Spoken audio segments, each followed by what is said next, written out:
afternoon and thanks for joining us. I'm Judy Simpson. After our long, extremely cold winter, gardeners across the region are yearning for something to grow. So today, we're going to show you how to get a jump start on the growing season and save money by starting some of your own vegetables and flowers now from seeds. To begin our interview, I'm joined by, on seed sowing, I'm joined by UVM Extension's horticultural expert, Leonard Perry. Happy spring. Happy spring, Judy. So first of all, why should somebody consider sowing their own seeds? Well, there's several reasons I like to. The first thing is it's just fun. As you mentioned, after a long winter, Yes. What better than to see a lot of green things growing? Even if I don't get them all planted out, just the process of watching those little seeds grow into the plants, and it's just wonderful, you know, especially when there's still snow outside.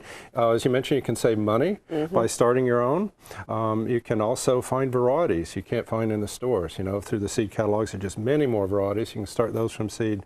And by using recycled either plastic containers or biodegradable ones, you can be helping the environment, not buying all that plastic that you normally do if you buy them from stores. And there are some books that can help people as well? There are some books, yeah. This is just how to start them. Well, first you got to choose them, and you need to know about doing that. And then also, okay, then what do you do with them? Take care of them. So I brought examples, some photos of a few books, just a couple. First book is The Flower Gardener's Bible by Lewis and Nancy Hill. This is a great book for flowers, and it just, again, helps you choose, helps you with transplanting. And here's an example of transplanting, and then they have garden designs, and you see it's very well illustrated, so it really just shows you how easy this process really is. And then all kinds of garden designs. This is a raised bed for those who are physically challenged, but it gives you examples of plants you might choose, and you know what they are, and then how to grow them, and A to Z of some of the more common ones, which you want to start from seed and how long it takes and so forth. So that's the flowers. And then there's another Bible, two of the Bibles from Story Publishing. This is another Vermont author, Ed Smith, The Vegetable Gardener's Bible. And this is just a great reference about vegetable gardening. This is an example of a seed packet and how to read all those different things on the seed packet. A lot of just very useful advice in there. Here's an example, one of the plants, garlic, and it shows, actually don't start that from seed, you start it from those little bulbs units there, but it shows just how the different steps through the season and when you want to do that. So just a couple of books that again gives the rest of the story. All right, so you've made your decision on what to grow. Now you need some basic sowing supplies. For advice on that, we've called on Sarah Kingsley Richards from the Plant and Soil Science Department at UVM. Welcome. Thank you for having me. All right, so what do we need? All right, well, you need some soil to grow these seeds in. And when you're growing seeds inside to start, you don't want to use outdoor soil. Number one, it's frozen this time of year. Right. But they sell specific potting mixes for indoors. And if you look at them, they've got all these white specks. There's vermiculite and perlite and peat. There's a lot of stuff in there that holds water and wicks water to keep those seeds nice and happy. And then once you have the soil, you need some containers. Correct. There's all sorts of choices out there. You can use egg crates. I mean, That's a good idea. I mean, they're not that much different from your peat pots. Peat pots come in all shapes and sizes, larger, flat, smaller ones. There's even some of them are made out of cow manure, and they call them cow pots, and they're locally made. There's some companies that do that. And then you have, if you're still on that sustainability kick, there's tools like this where you can form newspaper into pots. So you can make your own. Yep, and it's just a press and a plunger, and you just make your own little pots that you can put soil in. And those hold up okay? And those hold up just fine for the amount of time you need to start a seed. Okay. And then, of course, there's always plastic pots.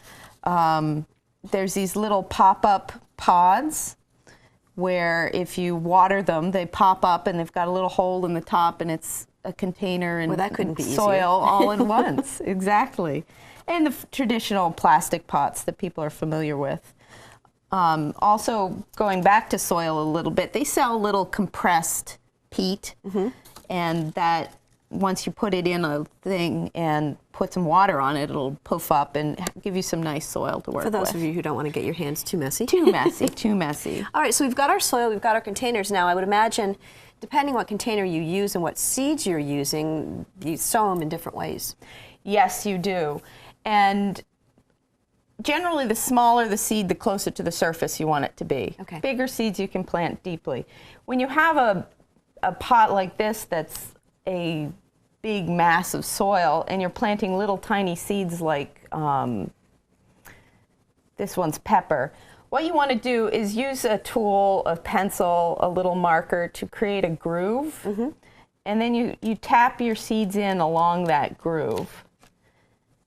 And you want them in rows rather than just scattered around. So if there's a disease problem, you can kind of keep track of where it is moving down along that row. Larger seeds, such as squash, here's a big old squash seed, just use a singular pot rather than a large mass planting. Make a little divot with your finger or with a tool and then just drop it in and cover it up. Okay. Give it a little pat, but not too solid. Terrific. And so now, Leonard, you can sow some seeds without soil too. Right, and actually I brought some here, and people may recognize these units. You can see little roots coming out the bottom. These are sprouts, and you can buy mixes just for sprouts, and they're actually just coming out, as you can see. They just started these 2 or 3 days ago, but they're really kind of tasty now, and look forward to a couple more days, have all kinds of good sprouts and salads. So very simple, and you can kind of keep these going. There's another level you can put on, and so that's one unit. And then another thing you can do is if you have some old seeds, like I always end up with a lot of extras, you're not sure if they're going to germinate, you do a little germination test. So this is just a paper towel that's rolled up, and what we have in here are 10 sunflower seeds. Now these are about 10 years old, so I'm not sure they're going to come up, but 10 years old? I've only started these in 2 or 3 years. Like I say, I save seeds for a while. I can't throw them out. I said, okay, I'm going to plant these if they grow this year. So you put 10 and then you wait. The longer seeds are, even if they come up, they may not come up as much, or it may take a lot longer. So I'm going to be patient with these, and Aren't we'll you good? see. All right, let's talk a little bit about watering too, because in smaller containers, I would imagine they dry out pretty quickly. They do, and especially with the little peat units, those are good, like Sarah mentioned, for the squash that you want to plant directly in the garden, but those will wick that water out, so you definitely want to keep those moist. You might not put those on a heat mat because those may really dry out too much, but just a regular small watering can, and what you want definitely is something like this. It's called a breaker on the end, has a lot of little holes, and that just slides on the can, and so that way when you water, it comes out as a fine stream and you're not dislodging your seedlings. Another thing that folks use too, I know we have it right here, which is a heat mat, and I would imagine that would kind of dry things out. It can dry things out, but it's a good idea if you have a cooler house. It'll provide some gentle, continuous heat to the bottom of those pots and warm up those root systems, because when you're starting a seed, it's all about the roots getting established. And that actually starts to happen sometimes before the shoot even breaks the surface. And if you want a good combination of things and don't want to think about it too much, they sell these systems where there's a reservoir in the bottom, there's a wicking mat that will bring the water up each individual cell, and then you have a little cover that's like a greenhouse on top. And you set all that on your heat mat, and you're pretty good to go if you have a cooler house, if you have pets that might try to dig in in your seeds. So there's all sorts of options out there to make life easier. Okay, one of the most important things though is light. That's right, Judy. And there's one of the things that is important, especially if you're starting indoors, is to have enough light. Even a south window that may be good, but you may need more light. And early There's on, not a whole lot of light. Not a whole lot of light. So I brought a light unit here. I'll bring over and just show. This is a nice tabletop unit that's very simple and it's small. It's what I use to start early on. And just has a little switch. You turn that on. You can adjust it up and down, and it provides a lot of light. You want basically about 6 inches between the seedlings and the top. So again, you can start it lower and raise it up as the plants grow, and about 16 hours a day. So what I have here is a little timer, just like you can get at a hardware store. Right. And you can set it, have it come on at around 6 in the morning and off at 9 or 10 at night. So. That's a lot of light. So it is, but it's not, you make up for the lack of intensity. It's not nearly like the sunlight with just, amount. And it's, what kind of bulbs are we looking at? And these are just the low wattage, kind of, the energy efficient type of bulbs that you can get. And there's different models of these. Actually, I brought some pictures of some. Okay. Take a look at those. is actually I run out of room with this after a while. So there's my unit at home. I've got 2 of these. That's actually a double level, and that's how I start a lot of my seedlings, because I can hold up to 8 that way. And those are regular just shop lights that you can get at a home store, and just have them on chains so you can raise them up and down. Again, all on timers, and I have heat mats under those. Here's a little fancier unit. Mine was homemade, obviously, with 2x4s, but this is one you can buy. Again, you can adjust the shelves, you can adjust the lights, and just a really nice one. Again, the same type principle, though, with all the things. And here's you're asking about the lights. Sometimes the lights, you don't want just necessarily cool white tubes. This is a cool white and a warm white, so it kind of gives us a more balanced spectrum, a little bit closer to the sunlight. But you can just use regular daylight bulbs, if you will, too, and that's kind of what I use, just the natural light type bulbs you can buy. You notice there a little sticking out of the flat? That's just a little simple soil thermometer to measure soil. As we were talking earlier with the heat mats, it's important to keep that soil temperature 65 to 75, somewhere in there, and the heat mat really will help do that, to help those seeds germinate. They really need that. And then here's an example of some herbs growing under one of these, but in the back is reflective foil. So you can, help, either put that on the top, kind of wrap some foil underneath the light bulbs there, or in the back. That helps increase the light a bit so it doesn't get lost. And then there's all kinds of units. Just showed a timer earlier. Here's a timer. There's meters to measure soil moisture and fertility, and the heat mat in the back there. So just a lot of different things you can get. Well, we've been talking about sowing, but for professional greenhouse growers, things are a little bit different. Across the Fence visited Clausen's greenhouse in Colchester to learn how they start all their seedlings. Hi, welcome to the seeding facilities here at Clausen's Greenhouse and Florist in Colchester, Vermont. This is where we do all the seeding, and here is a finished prepared flat that is ready for seeding. Each flat has 288 cells, so that's 288 plants that will come out of one flat.